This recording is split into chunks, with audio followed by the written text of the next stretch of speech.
What's going on, everybody? What is going on? It is Sunday, May 19th, 2024.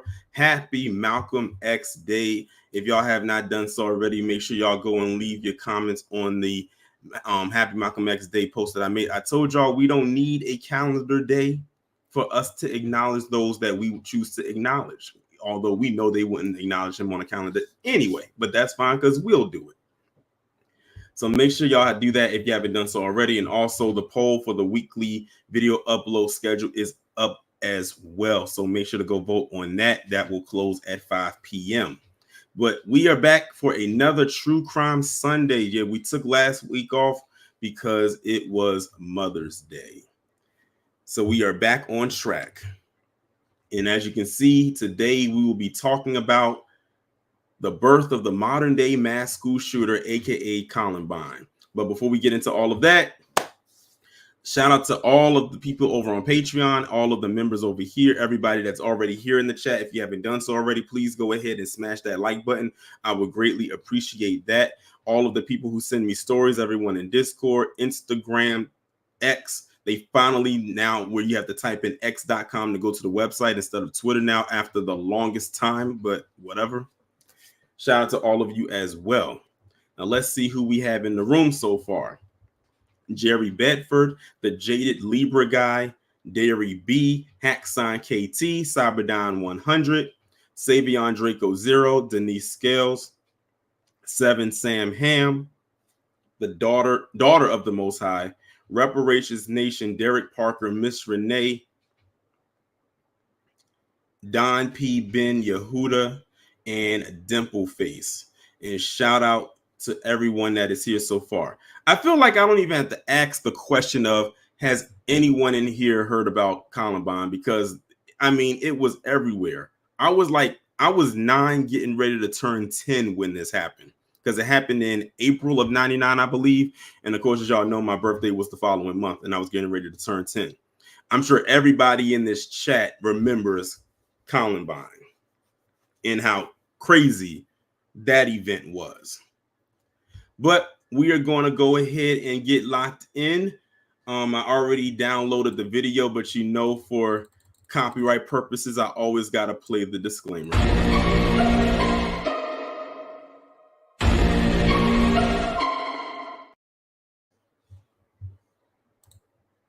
And I believe this particular documentary is about 45 minutes.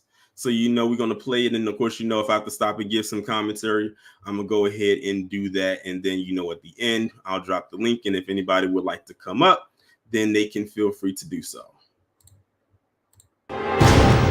In 1999, students Eric Harris and Dylan Klebold would embark on a massacre that would make history. People were getting shot all around me. And the name of one Colorado high school synonymous with tragedy.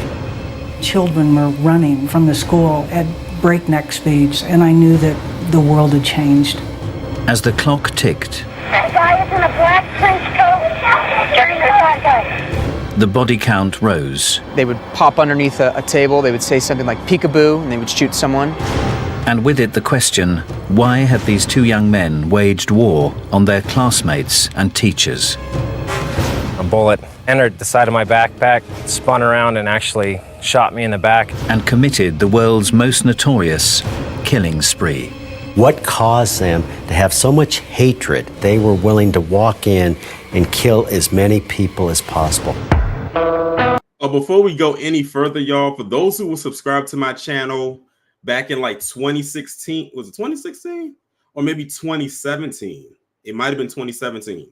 If y'all remember, in the month of June of that year, I had did a series of videos called White History Month. These two right here definitely was in that month.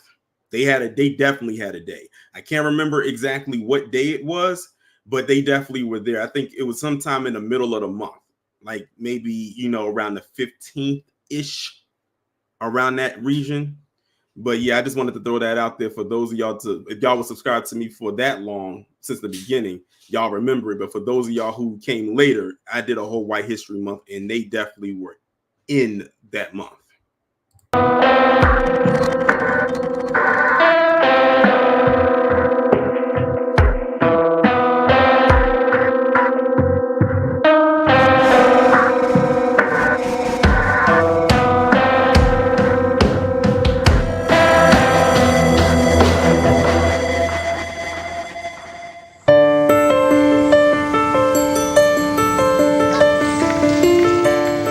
In 1999, the area of Columbine, on the outskirts of Denver, Colorado, had been the epitome of ordinary. It's a suburban area. It's pretty quiet, not a lot of crime. It's overwhelmingly white, middle class, which is to say a very homogeneous place. But one spring day in 1999... I'm going to be honest, I didn't expect them to point out the obvious. I mean, we saw that from the video clips. We could tell demographically wise what type of town this was. But I mean, thanks for pointing out the obvious. Would bring the unremarkable neighborhood worldwide notoriety. April 20th of 99 was a typical day. I was eager to get my grades bumped up because I was 15 at the time, so getting a driver's permit was definitely on the horizon. The morning definitely was just a regular day. Starting my shift, I was an emergency response specialist. I just took regular phone calls to the sheriff's office, as well as the 911 phone calls. Normal day, we had ran a couple, basic calls, medical calls. It was just like any other day. Went off to work. I was leaving that day for a conference in another part of our state. Tom's 15-year-old son made his way to Columbine High School. Daniel was very shy kid. Very shy, very reserved, very sweet, a very lovable kid. He was someone who, even as a teenager, was not ashamed to give his mom a big hug. For fellow students, 16-year-old Craig Scott and his 17-year-old sister Rachel, the morning had not started harmoniously. My sister was in the car. She was honking her horn because I was making us late. And I had to have my hair just perfect. And we got into the car together, and she was kind of getting on to me about being late. And we got into an argument. This is the road that Rachel and I were on together to go to school. And Rachel would pull into here to drop me off. She was just asking me not to make us late all the time. And so we were kind of back and forth in an argument. Shout out to everybody in the chat letting me know what their age was without me having to ask how old y'all were and when this happened. I hope y'all picked up the subliminal hint for those of y'all who did not drop their ages. And by the way, did they ever make a movie about this? Because you know they like to make movies about this type of stuff. But did they ever make a movie about this? Because I'm not sure if they did or if they didn't. I wonder if SVU spoofed an episode surrounding this. And we pulled up to the school, and I got out of the car and I turned and I looked at her and I slammed the car door shut. And I walked in the school. I had no idea that'd be the last time that I'd see Rachel alive.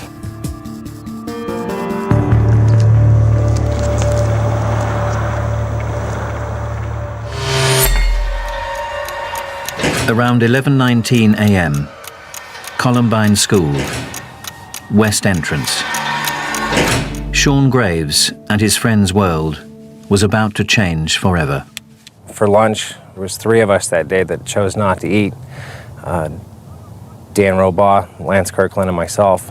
We stepped out the side door like we typically would. We'd usually grab a soda at the vending machines right there, and we'd just jet up and take the path off. Only that morning, things were a little different. We were looking up at the top of the dirt hill, and we saw two guys that were wearing all black, their black trench coats, and with them they were carrying a couple of black duffel bags. See, the suspicions would have rose right there. So this happened on April 20th, 1999. You got to think about the weather at that time. I don't know what the temperature was in that part of Colorado, because Colorado has a lot of mountains. So I don't know what the weather is like. But if I'm seeing something like that, my antennas are going all the way up. You got a black trench coat on. You're carrying a black duffel bag. I'm like, yeah, I'm going back home. I'm going all the way back home. We witnessed them loading weapons that we just assumed were toys, and that's when it started. They showered us with rounds, and Dan and Lance both went down. One floor above, in the library, Craig and his friend Matt were sitting revising. You know, we thought that we were hearing fireworks. We saw right, that caught me, Reparations Nation and JK, that caught me off guard too. Toys, you thought those would, nah. I wouldn't, toys would have been the furthest thing from my mind. The furthest, the absolute furthest from my mind. And it's crazy because that's what they got, that's what they took Tamir Rice out on, was, the soft, was basically a toy. Listen, we know the difference between a toy and the real thing. Students running away from the school. They were trekking through the soccer field. We thought that, it was a senior prank. It's about that time for the end of the year for some silly prank to happen. It was a tradition. But this was no prank. A nightmare that would shock the world had just begun.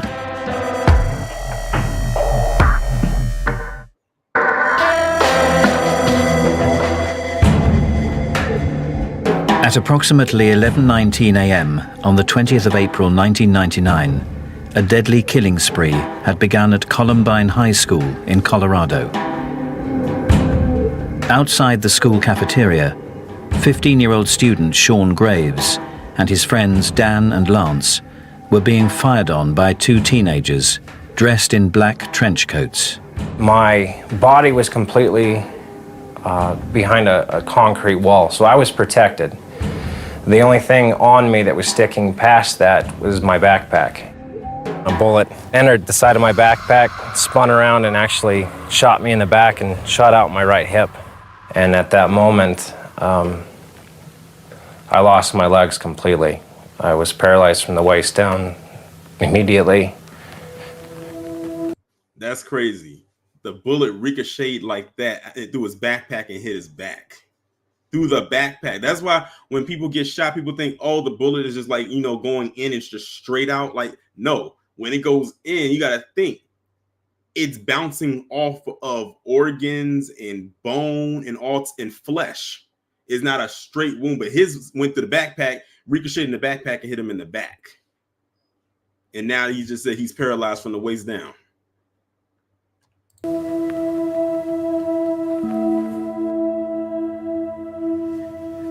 What Sean had originally thought was a prank was far from it. I found myself laying halfway in the school and halfway out. And at that moment, I knew that my worst nightmare had come true. Months, possibly years before the shooting actually took place, I had a reoccurring nightmare of somebody in my family or even myself being paralyzed. It didn't make any sense then, but the second I looked back at my legs, I realized that that dream had come true, and I was the one that was going to be paralyzed. Sean lay in the doorway of the cafeteria, and for hundreds of students inside, the reality of what was happening was beginning to sink in. All I remember from that moment was just the fear in their eyes, looking at me, and I'm sure I had fear looking back. And that's when the fire alarm went off and the cafeteria started to evacuate. 911. Yes, this is Sharon at Columbine High School. We have shots being fired.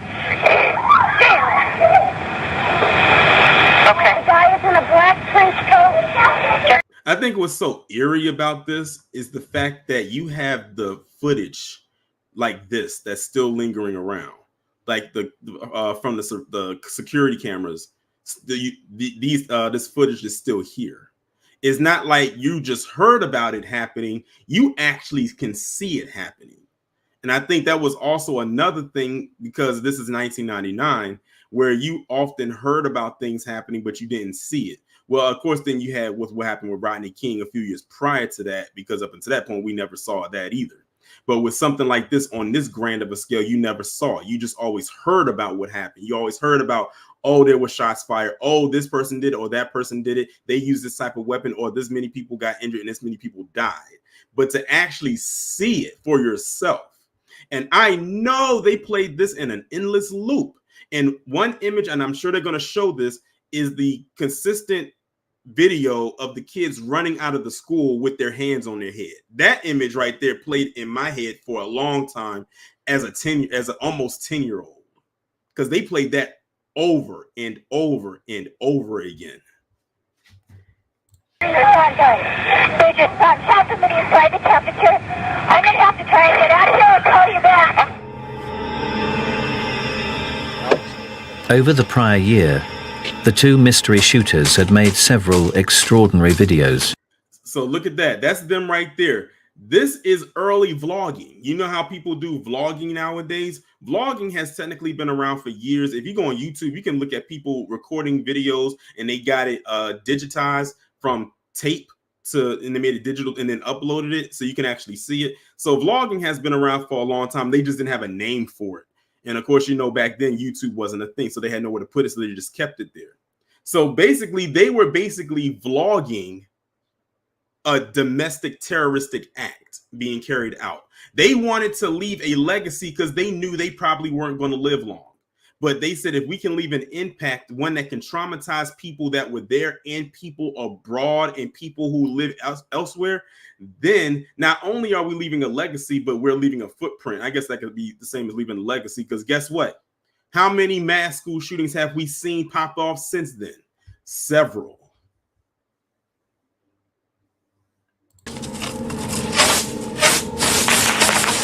Both spoof and serious, that were chillingly similar to the spree to come. The violent, merciless attacks played out in the videos had now become a reality. The two shooters walked down to try and finish off everyone, and I watched one of the shooters shoot Lance in the face. At Jefferson County Sheriff's Department, Detective Kate Batten was just returning from an early lunch. I asked what was going on. They said that there was a shooting at Columbine High School. So at that point, I started driving towards Columbine. And that's when it became surreal, because the dispatcher was talking about snipers on the roof. They were talking about bombs exploding. You saw that, right? Y'all saw that. Something exploded right there in the cafeteria.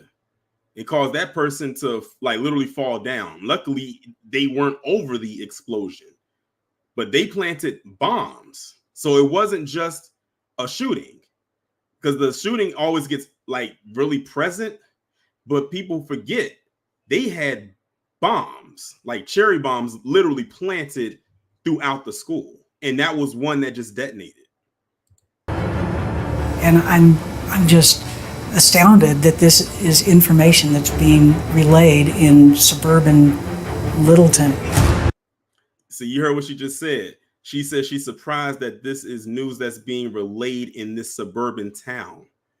I don't know if y'all have ever picked up on this, maybe on the local news over the years, but notice how whenever something happens in a suburb, they'll interview maybe a person, a resident that's from there, and they always typically said, this kind of stuff doesn't usually happen. Oh, yes, it does.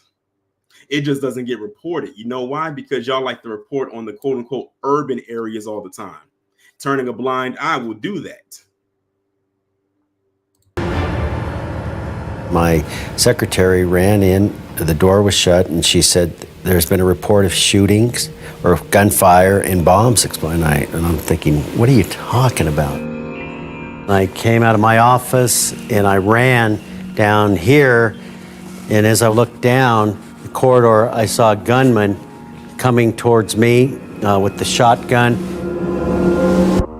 When I was staring down and I made contact, it seemed like the size of a cannon. All I kept thinking is what it was going to feel like to be shot. You know, I thought of my family. Was I going to die quickly? Each time a bullet was fired from the gun, then glass would shatter behind me. I hear bullets exploding in that area. And what really probably saved my life is girls coming out of the gymnasium in this crossing hall. They were coming into the crossfire, and I wanted to make sure that they were not hit by the gunman's gunfire.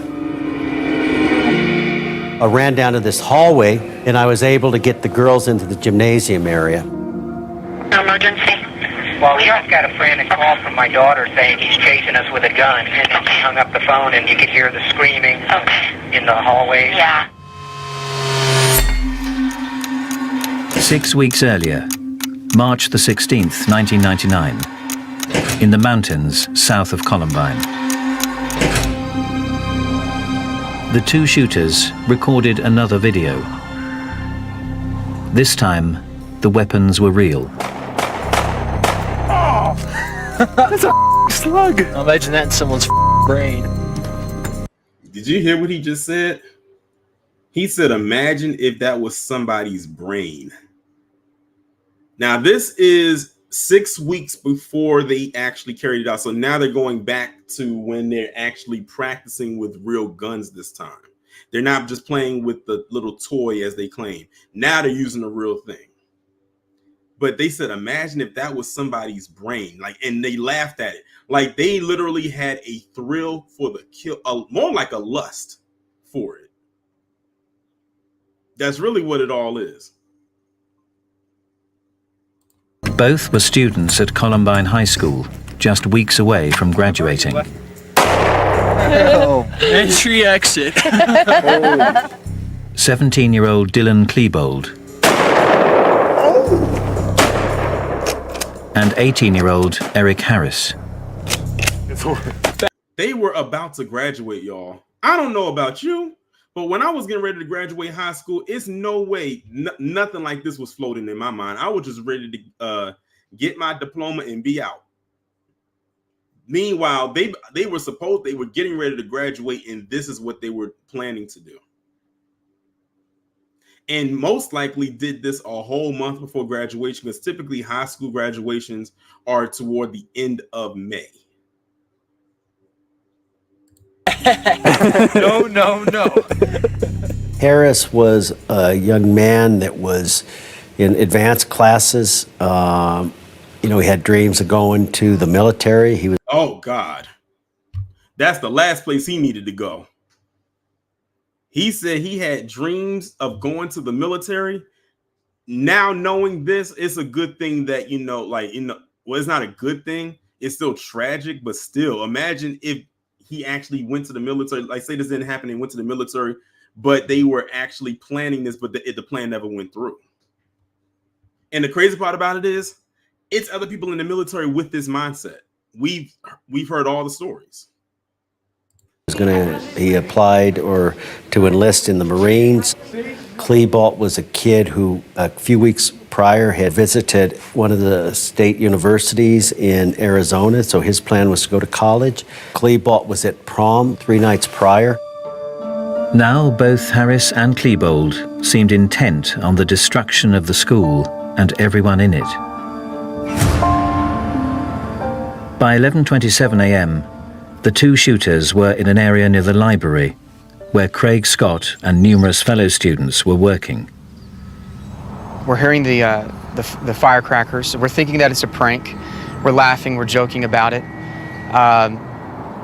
And then that's when a teacher ran into the room. She ran over to the phone. She got on the phone to call the police. Jefferson County 911. The phone rings, and I had a caller on the other end of the line who stated that something was happening at Columbine High School. There is a student here with a gun. He has shot out a window.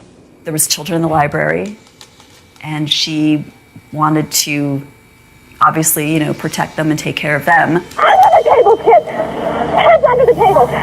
She saw the shots happen. She knew this was serious. She knew this was real. Okay. We've got help on the way, ma'am. Okay. Oh, God. Stay in the line with me. Oh, God. Kids, just stay down.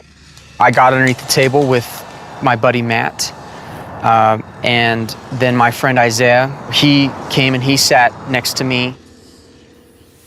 Still lying paralyzed in the cafeteria doorway, 15-year-old Sean could do nothing but listen. I can hear explosions going off upstairs, and I can hear people screaming, and I can hear gunshots just echoing throughout the school, and there's just chaos everywhere. I've got every student in this library on the floor. You better stay on the floor. We have paramedics, we have fire, and we have police on route. We were just sitting down to lunch, and the tones went off for a reported possible drive-by shooting near Columbine High School. Now look at the narrative they were fed. They said the narrative the firefighters were given, the fire department was given a possible drive-by. This was far from a drive-by. This was a walk up. And Denise, no cell phones in 99. At least not a smartphone. They had cell phones, but back then cell phones were considered a luxury item. Nowadays, anybody can get one. So, yeah. My partner and I jumped into the medic unit and started heading towards Columbine.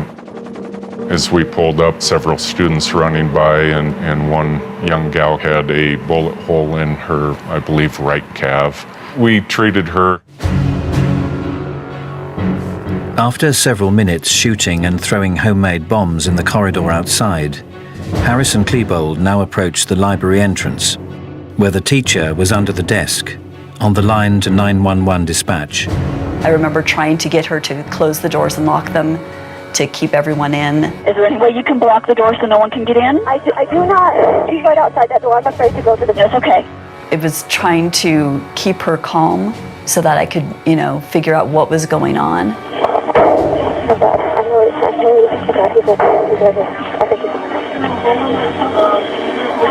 And see, this was perfect for them to do. The reason being is because, like when I talk about like others and things like that, because they went to this school, they knew the landscape of it. It's not like these were random people who decided I'm going to choose this school to come and commit this act and I got to know the layout.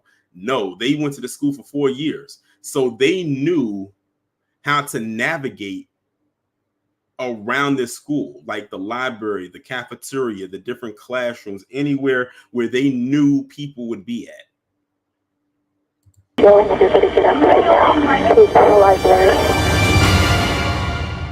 I'll rip off your goddamn head!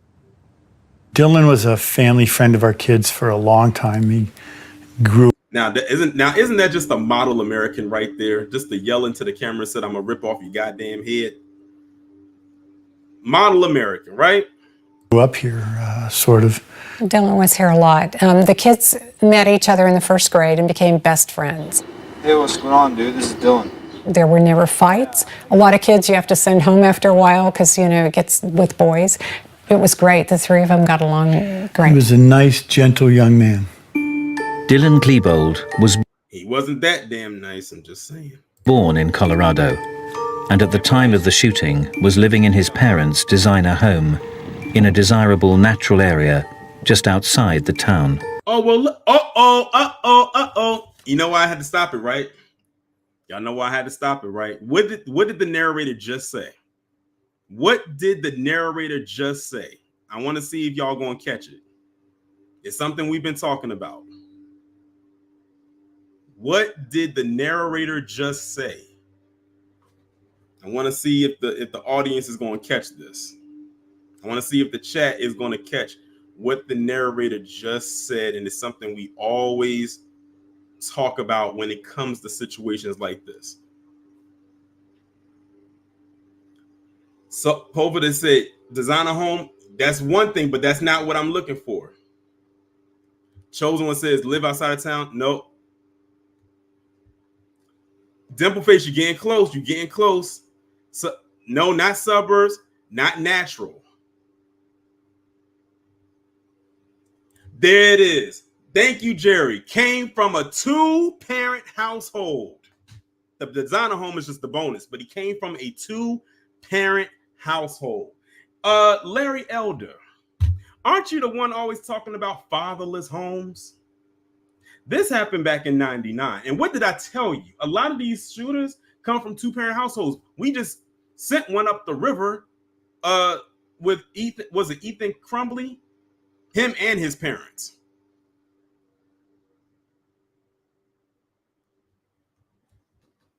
That's what I was looking for. Thank you, Jerry, for mentioning that. But yes, coming from the nice home and everything, that's fine. But he could have still been having a single parent in that nice home. But he came from a 2-parent home. I don't care if they lived in a trailer park. It was 2 parents there. But that's what I was looking for. Dylan's parents, they were intellectuals and artists at heart. They had met at Ohio State University in the art program. They didn't believe in spanking. They didn't believe in guns. They didn't believe in war. They were pacifists. Well, everything, it seems like everything they didn't believe in, one of them they should have did, and the other ones mentioned, their son definitely believed in. You saw her what she just said? They didn't believe in spankings? Typical. Eric Harris's background was also far from underprivileged. Eric's father was ex-military. He was a decorated Air Force test pilot. It required them to bounce around a bit from city to city as his father would get transferred, but lived in normal middle-class neighborhoods, not living in the inner city and subject to gangs or drugs or violence. It did affect Eric, however, always having to move to another school, make new friends again. Oh, here comes the sob story. Oh, because he was basically a military brat. He had to move from town to town. Well, guess what? There's a lot of people who are military brats and they didn't go and do what he did. So they can, if this is their attempt to try to make us feel some kind of compassion, they're not going to get me. I know they don't have you either. That was tough for him. I hate newspapers. Eric Harris and Dylan Klebold were both deeply into computers, and both complained they were victims of bullying by sporty students known as jocks. After settling in the Columbine area, Harris became friends with Klebold. and as such also hung out with Dylan's friend Brooks Brown. But it would not always be a smooth relationship. He had thrown a snowball at Brooks's car and cracked the windshield. And a kid came up and said, "Here's Eric's backpack. I took it while he was throwing the snowballs." So I'm thinking, well, what's this? I'm going to take the backpack back. So we drove down in the car, and I rolled down the window, and I said to Eric, "I've got your backpack. Meet me at your mom's house." And we rolled back up the window. Well, he started banging on the window crazy, saying, "Give me my backpack." He was frantic. That was the first time I saw that anger, and it was very unusual. It was. Makes you wonder what was in that backpack. That's the question I have. What was in that backpack that he needed it so badly that, or apparently he probably didn't want anyone to see? It was quick, and it was fast, and it was unrelenting. I will freaking kill you! I'm gonna pull out a goddamn shotgun! Another model American, y'all, ladies and gentlemen. The 20th of April 1999, 11:29 a.m. Columbine High School, Western Side. Eric Harris and Dylan Klebold entered the library where 4 staff members and 52 students were hiding. As soon as they came in, they were shooting off their guns. They began to yell at students. They were making some mocking comments. Nobody, whatever their race, sex, or social status, would be safe from the killing spree. The first person that they killed was Kyle Velasquez, who didn't know to hide. He had a disability, and he liked simple things. His family said he liked panda bears, he liked coloring, and they became the bully. What would happen next in that library would horrify the world.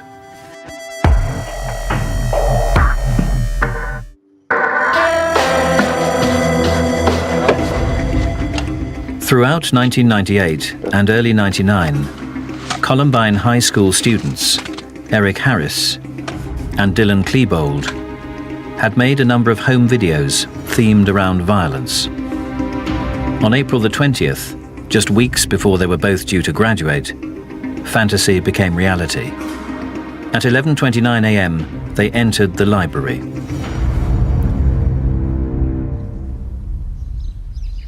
Like his fellow students, 16-year-old Craig Scott was hiding under a table with his friends Matt and Isaiah. A lot of students were being quiet.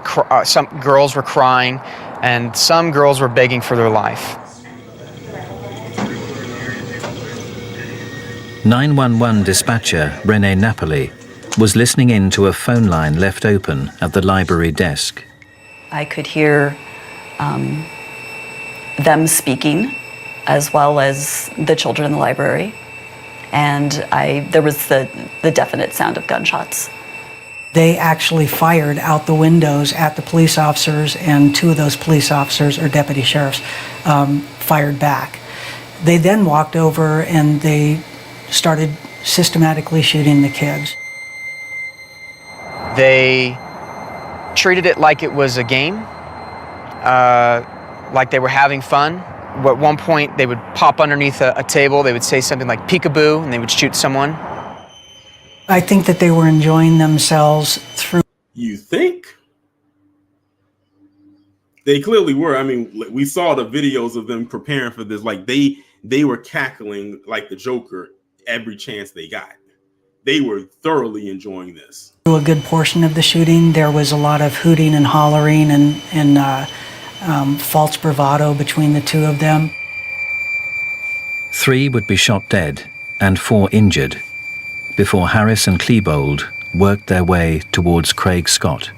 They came over to where I was, and they saw Isaiah. And Isaiah was one of the very few African American students in our school. So he stood out like a sore thumb.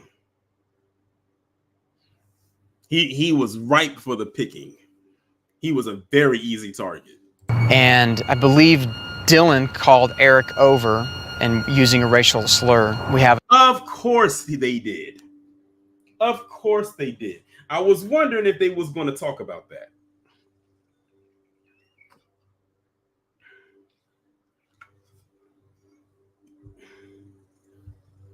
The N-word over here. At one point, he was kind of backing up underneath the table, and then at one point, he was being pulled out. And this is something that came up in my memory later. I remember Isaiah said, "I want to see my mom." They shot Isaiah, and then they turned their gun towards Matt, and they shot Matt. I had decided to pretend to be dead and not draw any attention to myself. And so I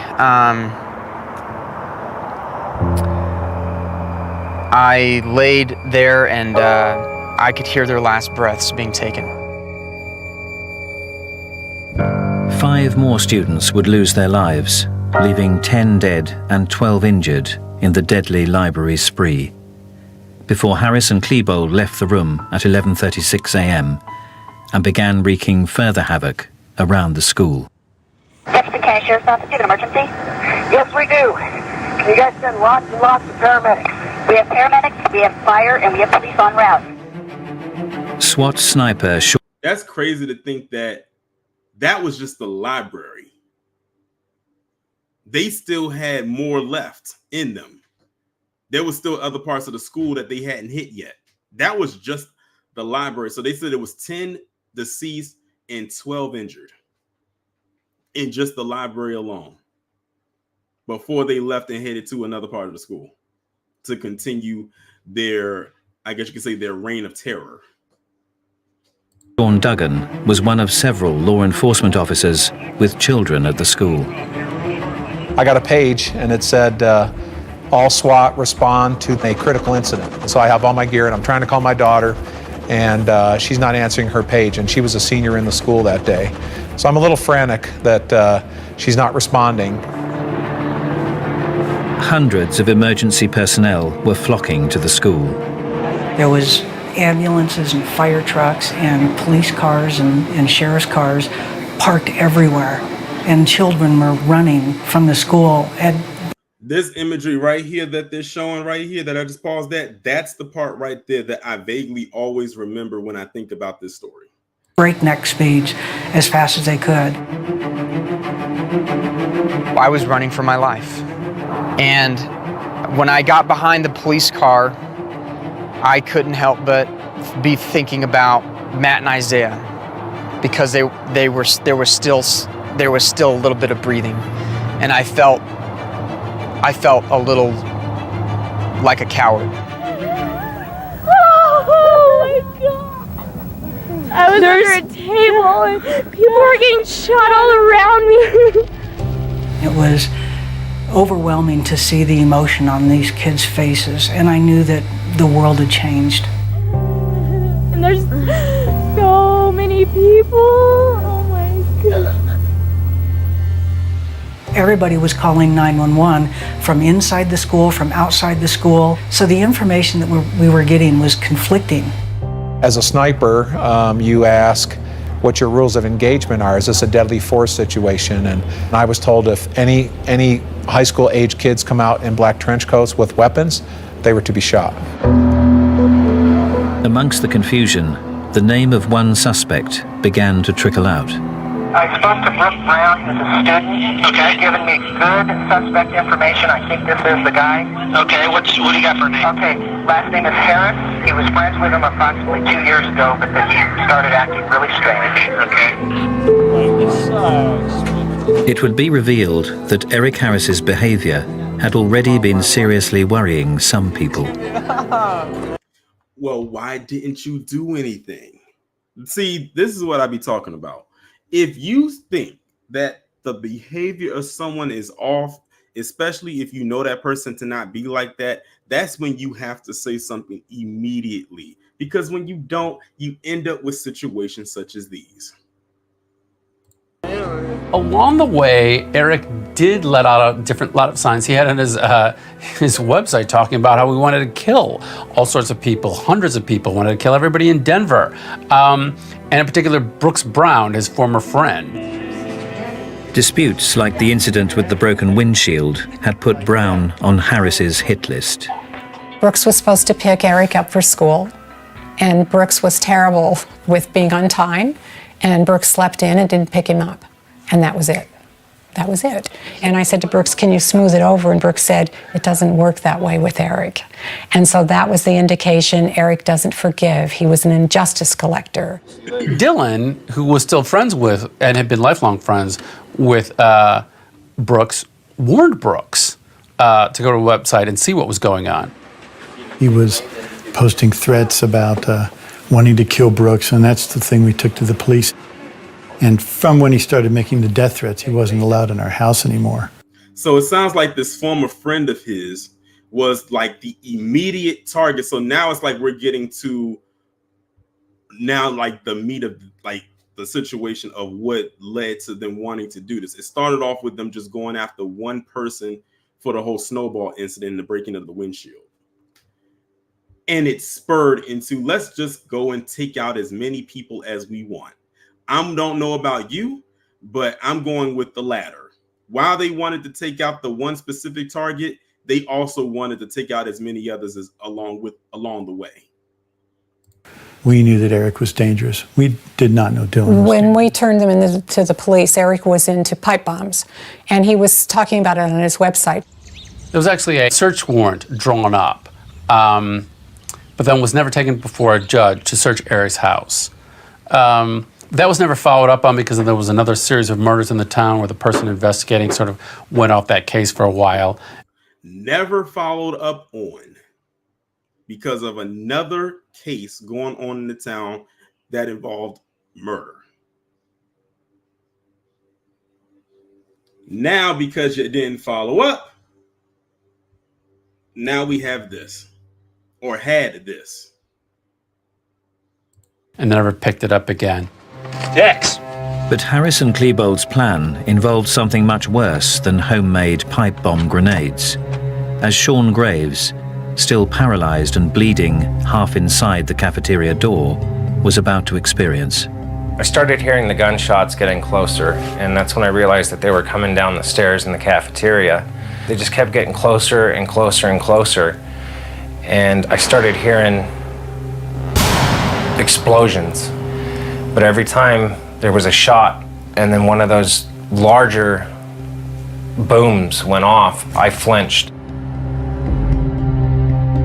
Harris and Klebold's killing spree had not just been planned as a shooting.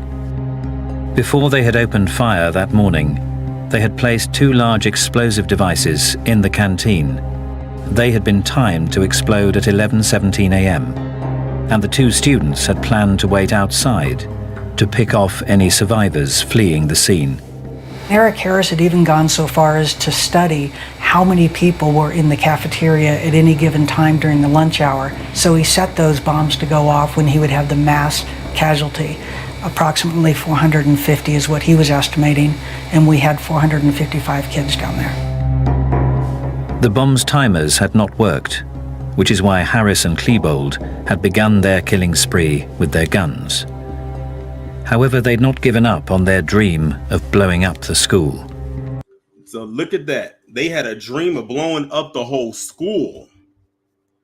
That was their end game, was to blow up the entire school. Only a part of their so-called dream became a reality, and as far as there were casualties, but as far as blowing up the school, that was an epic fail. Well, I didn't know it at the time. There was actually a propane canister bomb, essentially, that was no more than 5 feet from where I was laying. And they were shooting at it, trying to get the bomb to go off.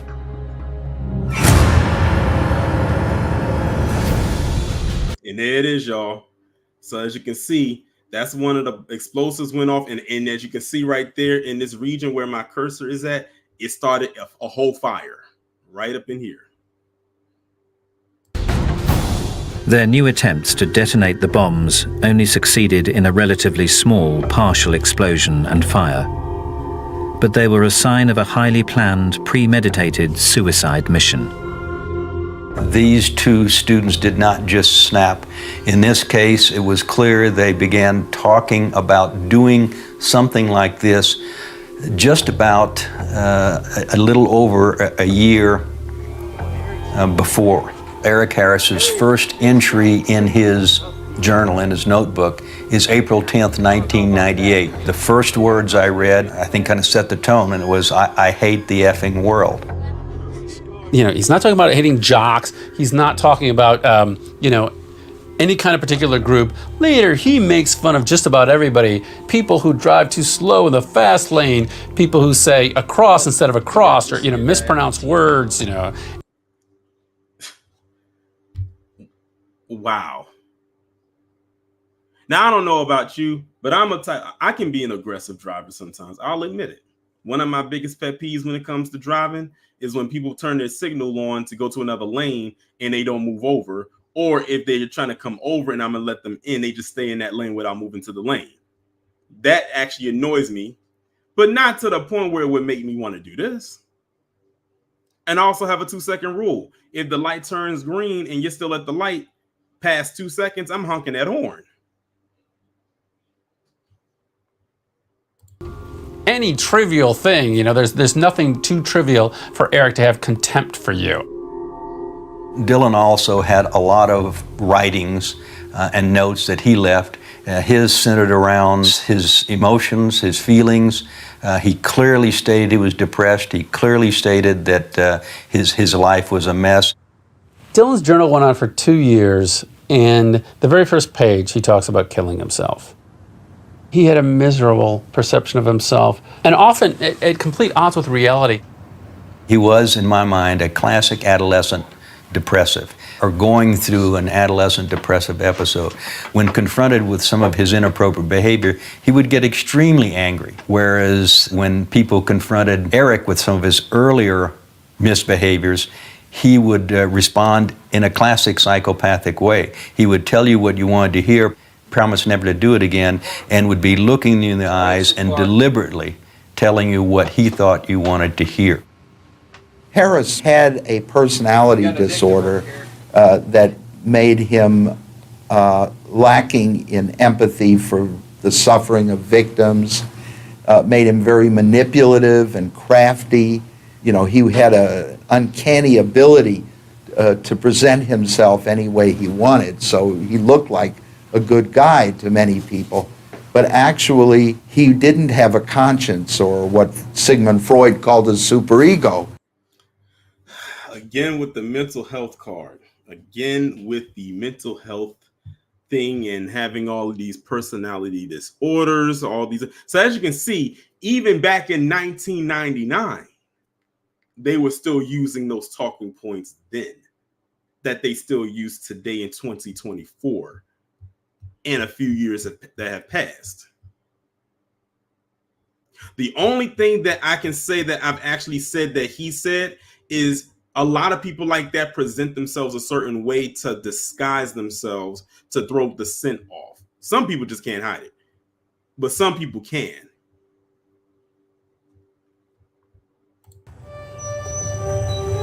Brooks Brown's mother experienced Eric's excuses when his father sent him around to apologize for damaging her son's windscreen. He looked at me and he said, "Mrs. Brown, I'm sorry, I didn't mean any harm." And I said, "Look, Eric, you can pull the wool over everyone's eyes, but you're not going to do it over mine. You come by this house, you threaten my kid, you do damage, I'm going to call the police. So you stay away from our house and stay away from me." And he said, "Are you calling me a liar?" And I said, "Yes, I am. And don't come around the house again." And he got bright red. I mean, he was so angry at me, and he left the house. Together. Well, thankfully she picked up on it. She didn't fall for the Jedi mind trick he was trying to pull. But at the same time, the minute that he left, and you made sure he left, I would have been on the horn. Like, look, so-and-so came to my house in a very threatening tone. I would have embellished that call. His name is this. He looks like this. He drives this. He goes to this school. He typically hangs out with this guy over here. I would have gave the whole rundown. Eric Harris and Dylan Klebold had become a deadly partnership. And the two killers were now wreaking havoc not only inside the school, but outside too, as parents feared for the fate of their children. About the time I got to my sniper position, my phone rang and it was my daughter. And I said, "Are you okay?" She says, "Yeah, I'm home." And I said, "Okay, I have to go. I love you." And we hung up. Many parents, including Daniel Mauser's father, learned of the unfolding events through the media. There on the television was news coverage. It looked terrible. But I said to myself, well, if there's something going wrong at the school, certainly my son wouldn't be involved. He was not somebody who'd be in trouble or being targeted by somebody. When I got home, my wife had a very concerned look on her face. Why wasn't he calling us? So I agreed to go to another school where a number of the students were being taken in school buses after they escaped. And as I was driving, I was listening to the news coverage. And at one point, I heard them mention that they were taking some students to the hospital. And one of the ones they mentioned was a 15-year-old boy who was shot. So of course, the first thing I thought was, 15 years old, that's how old Daniel is. What if that's Daniel? Could that be my son? At the nearby elementary school, many parents would be reunited with their traumatized kids. I saw parents walking out with children. And I just said to myself, I want to be one of them. I want to get this over with. I want to be one of those people. By 12:02 p.m., Columbine High School, cafeteria exit, student Sean Graves, bleeding profusely, had... Damien said, did they tear down that high school? No, to my knowledge, no, they didn't tear it down, but somebody wrote in the chat that they restructured the library or something like that, or they did some heavy renovations to the library. But I don't think they tore the school down. Passed out. Meanwhile, 2 medic units approached his location.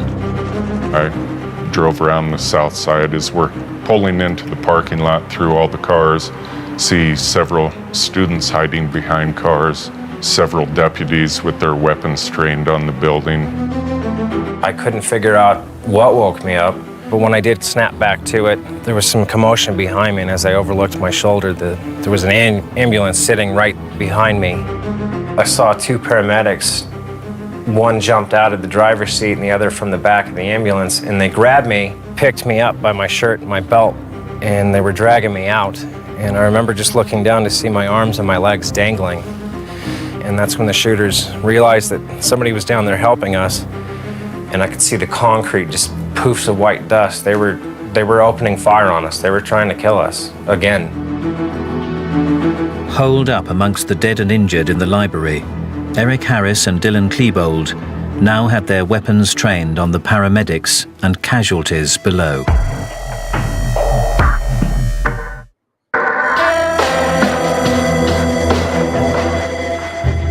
By 12:02 p.m. on the 20th of April 1999, Eric Harris and Dylan Klebold had been running amok in Columbine High School for more than 40 minutes, leaving a trail of dead and injured in... And the crazy part about it is, with all the havoc that they wreaked at this school, one would think it was more than 2 people.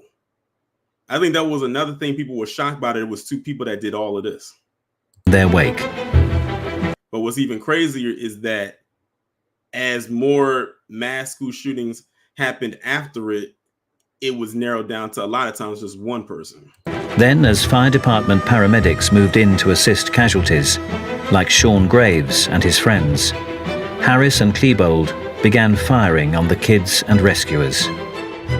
I found Medic 13's crew were struggling to get Sean Graves loaded up into the medic unit. So I came up in the middle of him, and one had the head, the other had the feet, and we stepped into the ambulance. They threw me in first. Saw another young man laying by the fence, and then he turned his head and made eye contact with me and said, "Help me." I scooped up and dumped the young man literally into the back of the ambulance so that they could get out of the gunfire. I just remember hearing the sounds of bullets hitting the top of the ambulance, just the metal tinging. And that's, I'll take that away from all of that as being a sound that I'll never forget. Chris said, what a lot of these documentaries leave out is that these two were white. Oh, I don't know when you got in here, but when they were talking about the black student that they killed, they mentioned the part about them calling him the N-word. I don't know when you got in, or you probably came in after the fact, but they did mention that part. It would be among the last acts of Harris and Klebold's killing spree. They were shooting at the cops, they were taking pot shots, and police were firing back. And I think they realized the only escape was going to be into the long arm of the law and a prosecution and jail and prison. And I think there was a thought of, let's end this the way we want it to end. Let's control our own destiny.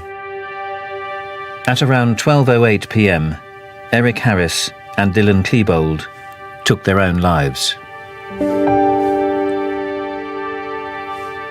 But for the children of Columbine High School and their parents, the nightmare was far from over.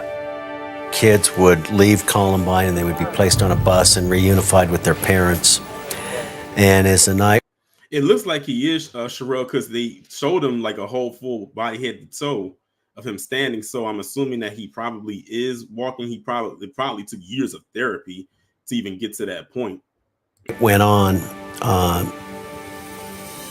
Buses were not arriving, and there were still parents left.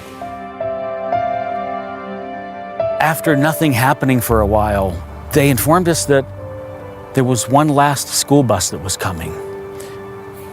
One last school bus with students.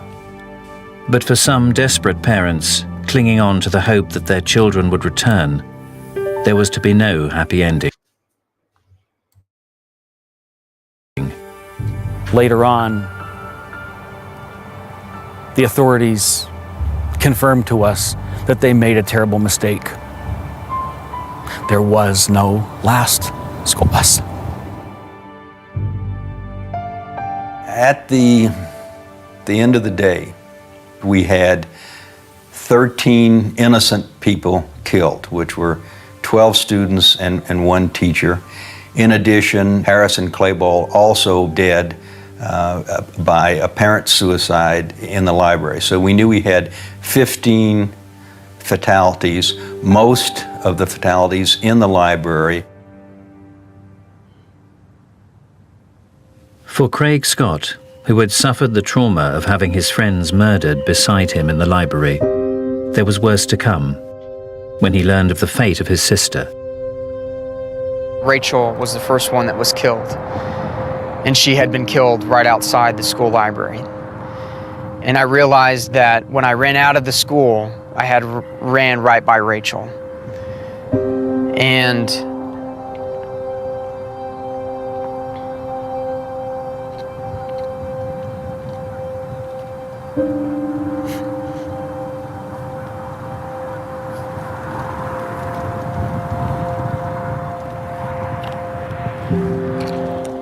my son was one of the last that was shot. He was next to last who was shot.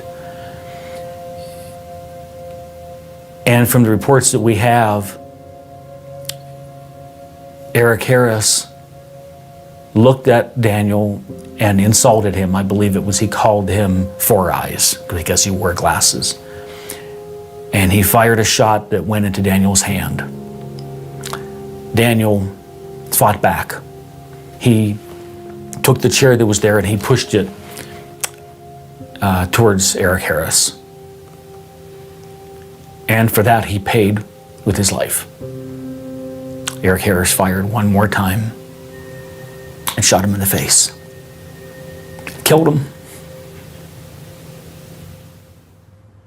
So what caused these two students, both just weeks away from graduating, to have such disdain for human life?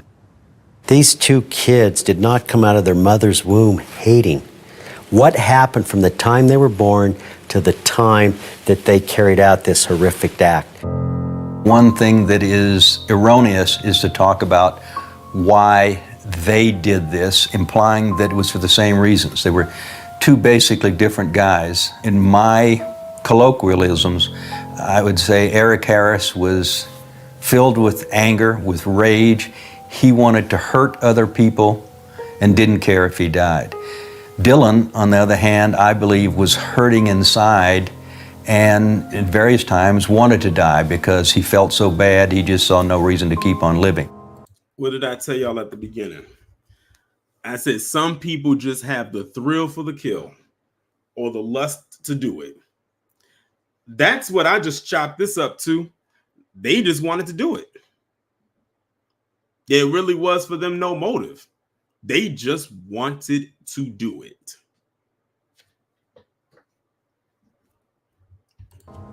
People who study these call them dyads, and there's a long history of Bonnie and Clyde, Leopold and Loeb, and very often, most often, you have a stronger person and a weaker person. In this case, Dylan had incredibly low self-esteem, needed somebody to validate him, make him feel good about himself. Some consider bullying at the school to be the primary factor. Once you hate the bullies and no one does anything to defend you, you hate the people in the class that don't say anything. You hate the teacher that doesn't say anything. You hate the counselors that allow it to happen. They, in essence, end up hating the school, not just the bullies. They hate the school, and they want to kill the school. I think that they didn't see that they had a lot going for them. They became isolated, and that isolation and then exposure to a lot of negative influences in their life that they chose to focus on, I think really took them towards a darker and darker place. Harris was the dominant person who inspired the Columbine massacre. And I think Klebo went along to get along. It was that chemistry that created this insane circumstance where they were able to kill lots of people with moral impunity. For the Columbine teachers, students, and parents, life would never be the same again. I was paralyzed from the waist down. I spent months in the hospital. They didn't foresee me ever walking again. And I was angry. I was very angry about that.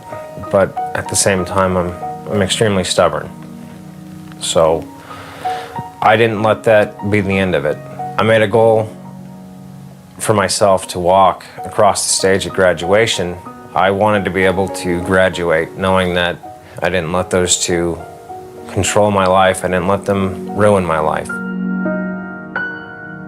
And I've actually been walking ever since.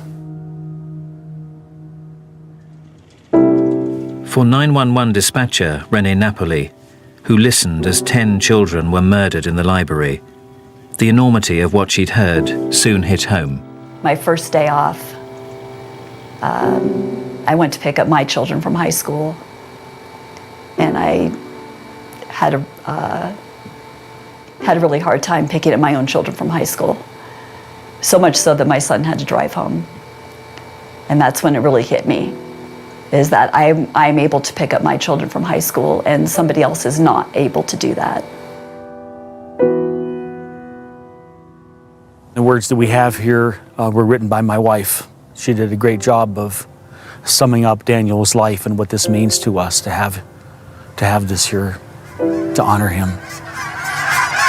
Wow.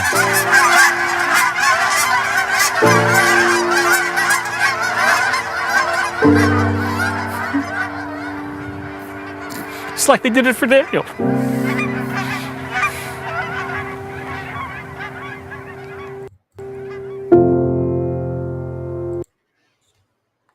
All right, everybody.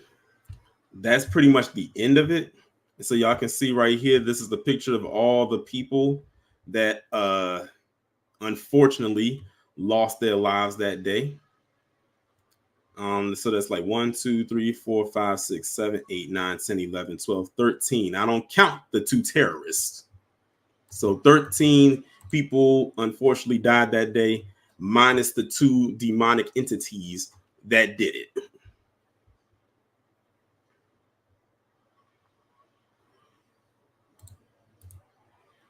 But I know some people want to come up and speak to this, so I'm going to drop the link right there. If anybody would like to come up and speak to this, y'all can go ahead and do so.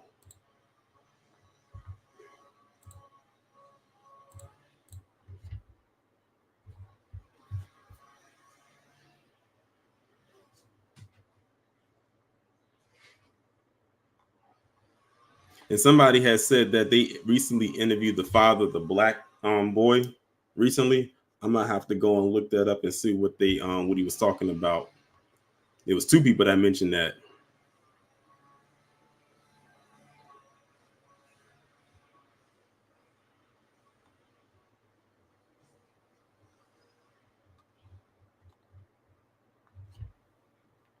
Okay, let me go ahead and pin it to the top.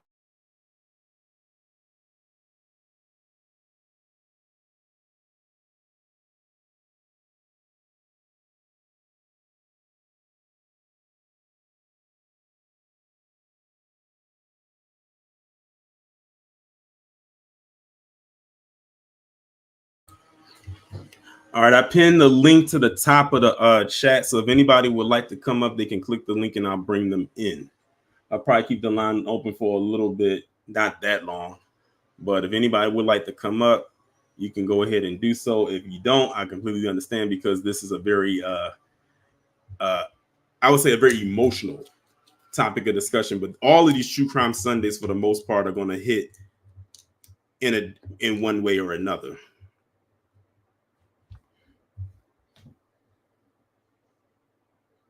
Oh, you said it was the day after? Okay, I thought it was recent. The way people was describing, I thought it was recent. I'll still watch it. I'll still check it out. Miss Nisi, how are you doing? I'm fine. How are you? I'm doing good. Well, I remember this vividly, but I did learn some new information watching this documentary. But my opinion, this was the birth of mass shootings. I agree. The two devils planned this and executed it. I was home the day CBS broke this story. And as I was watching it, I'm gotta be honest, because you know I'm on the real. I said, this some white people shit. That was my first thought. You want to know what's so crazy? You probably weren't the only one thinking that. I mean, the suburbs, that's a bubble community. They needed metal detectors at them suburb schools, but where do they have them? In the inner city schools. Exactly. And still do to this day. Yes, they do. For all their evilness, trying to project it on the black community.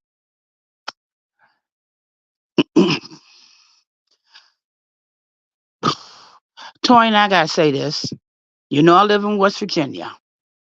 I remember when I graduated high school in 1982. I'm telling my age, I'm 60 years old, proud of it. I was one of only 10 black students from my high school. And ain't much changed. It's crazy. Yeah, I agree. Luckily for me, with the high school I went to was majority black, so I didn't run into that issue. It was some white kids that were there, but it wasn't that many, and they weren't off the rails like these two were. Well, back then in my generation, we fist fought. You know, wasn't about no guns. Yeah, definitely. Well, anyway, I'm going to drop off. Okay. Thanks You for have a coming up. You too. You have a good day. You too. Shout out to Miss Nisi for coming up, and shout out to the fundraiser for the 10. He said there was a movie called Elephant that was basically about what they did. Also, I remember seeing a video about how they went after kids wearing white hats because they were athletes and popular. Yeah, they didn't mention that in here. That's why when you had said that in the chat earlier, I was like, I don't remember them mentioning that. But they, like I said, they had their targets, but after a while, they just said, you know what, F it, we gonna go after whoever we can get. But thank you for the contribution. All right, next up we have Xavier. What's going on? Hey, Brother Torian. B1 to you, sir. Appreciate it. B1 to you. And Columbine was probably one of the most, I think, traumatizing stories that I saw growing up. Like when I was younger, I didn't catch the news. I don't think I don't remember seeing it on the news, but I remember watching the movie about it, and it was really like terrifying. And it just made me wonder, like, why this keeps happening, in supposedly peaceful suburbs that they keep talking about. But what you said during the stream about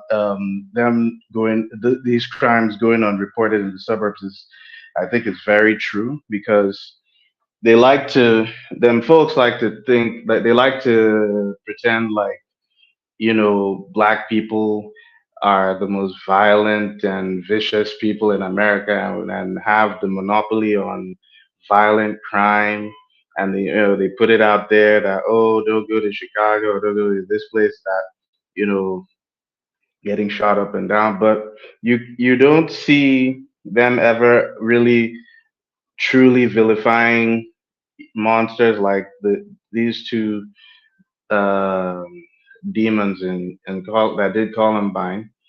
You see them trying to rationalize and ask, oh, what mental health issue caused them to do this, or whatever the case. And I think it's telling. It just goes to show you that when white crime, what PC on PC crime is always, they usually always try to they're usually always really careful with how they put it out there, so that to an extent they want you to maybe feel sympathy for the monsters and say, oh, maybe it wasn't their fault, maybe they were crazy. But we all know that these were truly demonic people. I mean, and obviously the I didn't know about the black the black kid that they killed, calling him the N word. That really just tells you what part of what motivated them. I mean, WS will always breed this kind of violence and evil. And honestly, the only way this stops, the only way they get ahead of this, aside from putting out laws that can even prevent people like this from getting their hands on high powered weapons, is they need to villainize WS, as they rightly should, and do it in a way that I mean, I think the Germans did that after World War II. Even if you have like Nazi paraphernalia anywhere in your house, or in your vicinity, you can get jail time. So anybody having like racist symbolism around them is a suspect, and should be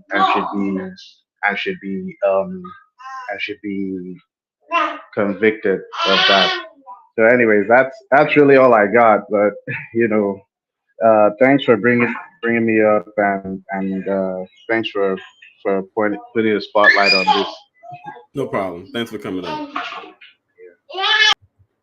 All right, shout out to Xavier for coming up. Next up, we got Sam Ham. What's going on? Hey, Torian. My point is kind of similar to Xavier's.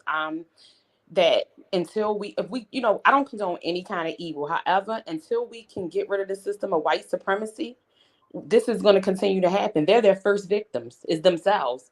Then they try to come after us, but they know we not punks. So they want to practice on themselves first before they try to target us. And then when it comes to us, they look for soft targets because they know the men ain't gonna play and they know the women right behind them. Yeah, and I'm glad that like in the beginning of the documentary, it was mentioned, like they mentioned the obvious about how the town is pretty much predominantly white demographically wise. And that goes back to when I was saying, if we weren't around, if we as black people, black Americans were not around, who would they go after? That just answered my question. Crime by proximity. So they love to talk about a black on black crime or bring up Chicago and all this, that, and the third. But I'm like, if it's just them, they will go after their own. Exactly. As displayed with this story right here. Exactly, Torian. And even though my father was in the military, my father and my mother wasn't together. So my mother primarily lived in Baltimore City and New York City. So I saw violence, but I've never seen violence the way white supremacy, the way they carry it out. I have never, in our communities, I have never seen that, where they just go picking off people. You got a feud with some people that might go on and they got the beef and somebody might get in a crossfire. But they don't just go say, you know what, today I just feel like going to kill everybody. And we should be the anxious people in the world, and we should have the most mental health, and we still don't do these things. So I don't buy into that. And I see all the news where they trying to put everything on us. No, if y'all started like Xavier just said, calling out white supremacy and making it like how y'all do with Nazi Germany and the other them folks. I don't want to say them on your program. If you started doing that, then we all wouldn't have the problems you have. And it's not that, like I said, I'm condoning it, but at the same time, how are we to feel sorry for it if y'all don't even want to call this out? It's white supremacy. That's the issue. And I'll land my plane there. And I'll say this. They always talk about making all these guns illegal. We know that they're illegal in several states, and these white boys still get them. So like I said, the thing is in white supremacy, and then y'all wouldn't have these problems because we're not gonna let them play with us like this. You have a nice day. Thank you for letting me come up, Torian. No problem. You have a good one. Shout out to Sam Ham for coming up. Next, we have Ant. What's going on? Hey, what's good, Torian? Can you hear me? I can hear you. All right, cool, man. Hey, I just came on here real quick. This is my first time. I've been watching you for quite some time now. I was born a little later in the time. I was born in '96, so Columbine was fairly foreign to me until I grew up older and I learned more about it. One thing that really stuck out to me was that even within these towns, predominantly PC, they usually always do it in warm months. Is one thing I always noticed. I know, just seeing throughout times and stuff, I have noticed they always do it throughout warm months, and it's always a small town, and it's never a major city or anything like that. Yeah. And on top of that, it's always these weirdos that's always doing it. It's never the popular kids. It's always the same people. The trolls that be on Twitter or something that. They be posting talking about, oh, we was kings and stuff. Those types of people. It be those types of people that be doing that. Yep, exactly.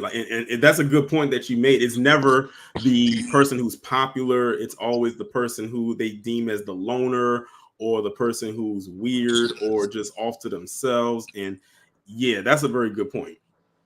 Yeah, I guess it just never really made sense to me. And I'm from Indiana, right? And this place is basically PC to the brim, but unless you from Indianapolis, Gary, some parts of South Bend and Fort Wayne. And I tell you, after going to IU, I actually witnessed what it is to be a minority for the first time. I mean, what I'm going with this is just it's out there.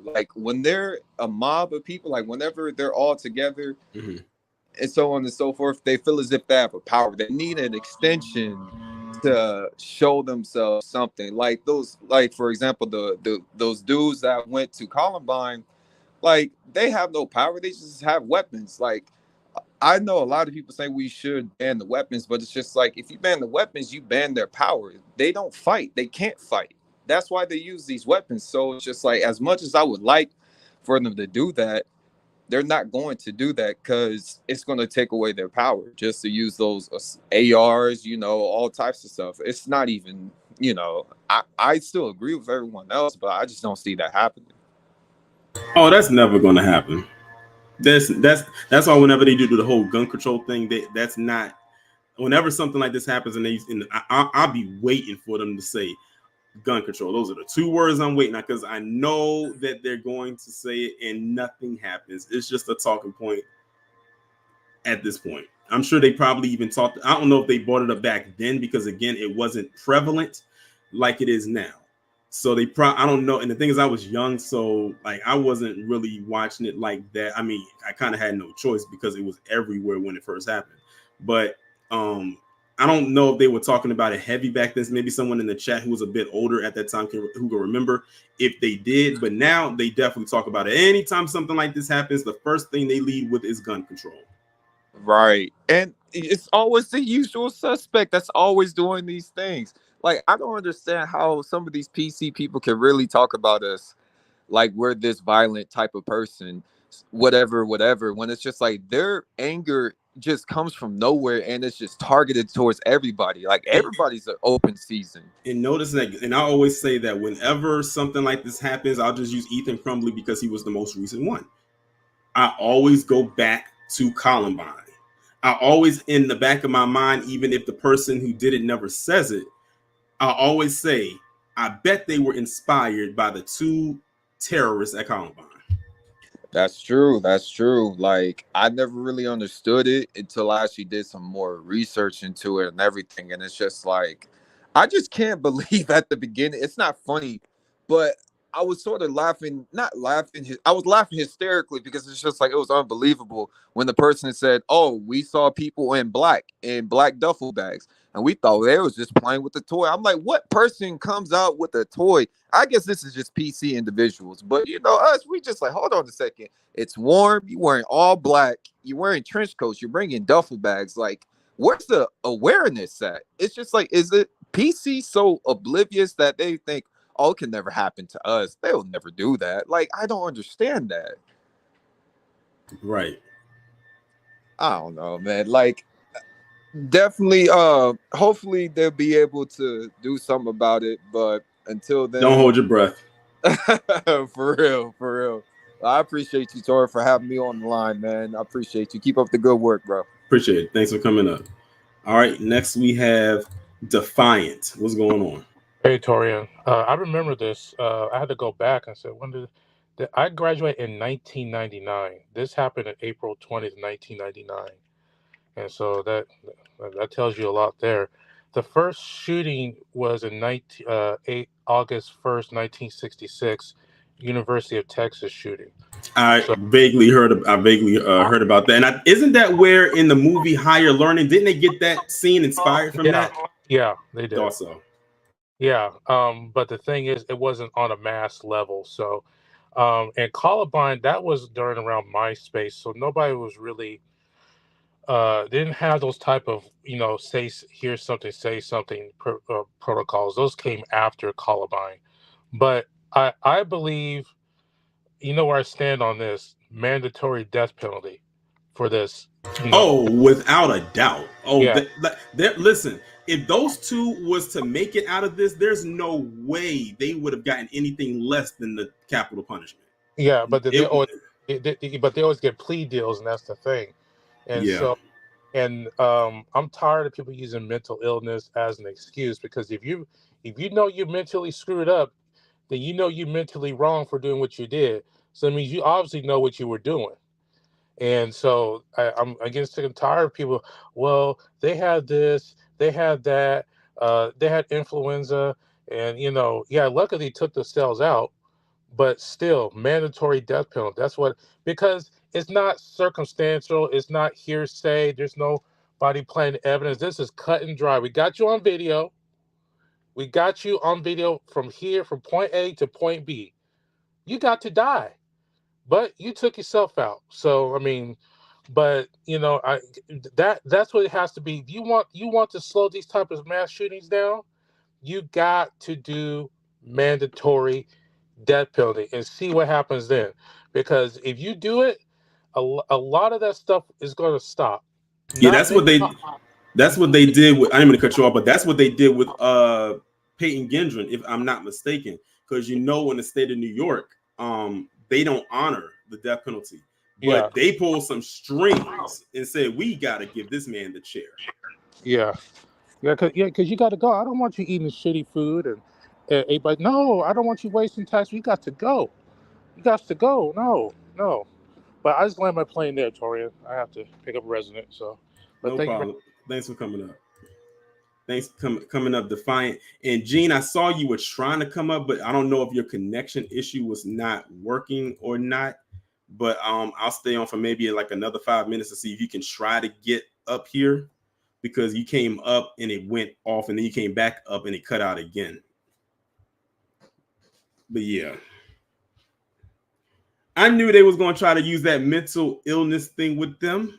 We all know it. That, like I said, that just shows even back then they were trying to do the whole mental illness, health, whatever card for them back then. So, like, what's that saying goes? I forgot how it is, but y'all know what I mean. Same as then as it is now. But yeah, man, I like doing these true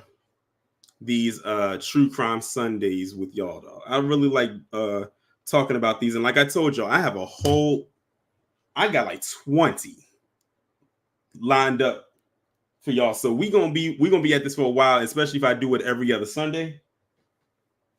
I have enough to probably carry us the rest of the year if I didn't add another true crime to the list. But yeah, we gonna be covering a lot of stuff, even stuff that doesn't end in violence.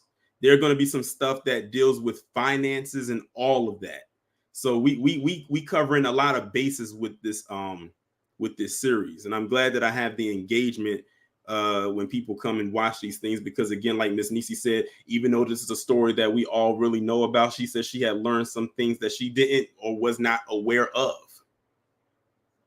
So it's all a learning thing here. All right, hold on. We got Buzzicam. What's going on? Good morning, Torian. What's going on? Yeah, I'm sorry. I just woke up this morning. I'm sorry I missed your podcast today. But I watched it all over today. I just want to say good morning. Good afternoon to you, and said good luck on your work, whatever you're doing. Okay. Appreciate it. Watch this later. Okay. All right. Appreciate you coming up. All right. Shout out to Buzzicam. But yeah, like I said, there's going to be more to come. I'm not going to tell y'all what the next True Crime Sunday topic is going to be. Y'all will find that out in 2 weeks on whatever that first Sunday is in June. Let me see what that date is. The 2nd. That'll be the next True Crime Sunday entry. And this one, let's just say it hit really close to home for me. But with that being said, I'm going to go ahead and shut this down. Everybody, if you haven't done so already, make sure to contribute to the poll that is posted up on the community tab to let me know what order the videos will be uploaded for the week. Also, if you have not commented on the Malcolm X post, please comment on that, or at the very least like it. I would appreciate that as well. Shout out to who was this? The fundraiser for the contribution.